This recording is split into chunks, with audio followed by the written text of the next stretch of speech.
You know, we're always told to read the ingredients on the products that we buy and use, but take a look at these ingredients.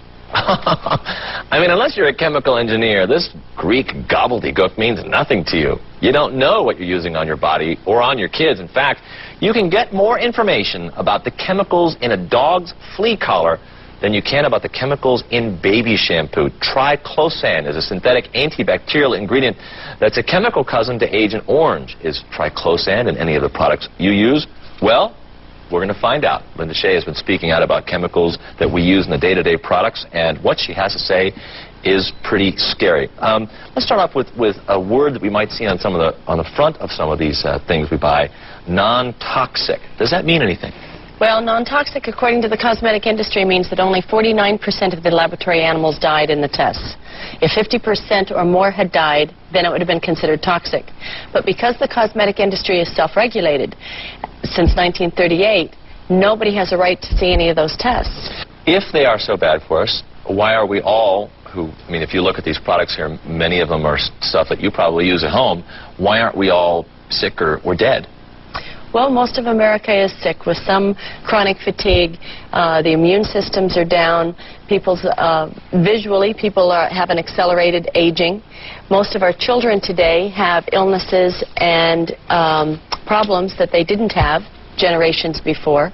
So this is one of the contributing factors. It's a chemical conspiracy. One of the things that they're investigating is the antibacterial soaps that we use on kids. Yes, absolutely. Like triclosan, which is in this ingredient here. Triclosan's also in this toothpaste.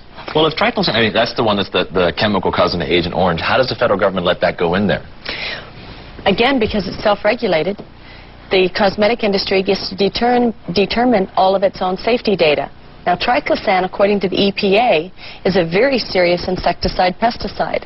It's got long-term effects. It is not biodegradable, so it might be around for 500 years. And as an insecticide-pesticide, it's a hormonal disruptor and may contain dioxin, which is a serious carcinogen. Is it possible that it's in such minuscule, itty-bitty amounts that it really has no effect? I mean, could it be in larger doses something that's dangerous, and in the dose that's in toothpaste, for example, not a concern? Do you know that the toxic ingredients in triclosan is rated at parts per trillion? And a parts per trillion is 1 drop in 300 Olympic-sized swimming pools. So we're talking about just a very little bit. You're scaring me, girl. And when you brush your teeth, you spit it down the drain, or you wash your hands and it rinses down the drain. Guess where it goes? It goes into your city water. And water is recycled, and you cannot purify a parts per trillion and remove ingredients like triclosan. This is why today men's sterility is dropping, and why women's hormonal systems are being scrambled as well.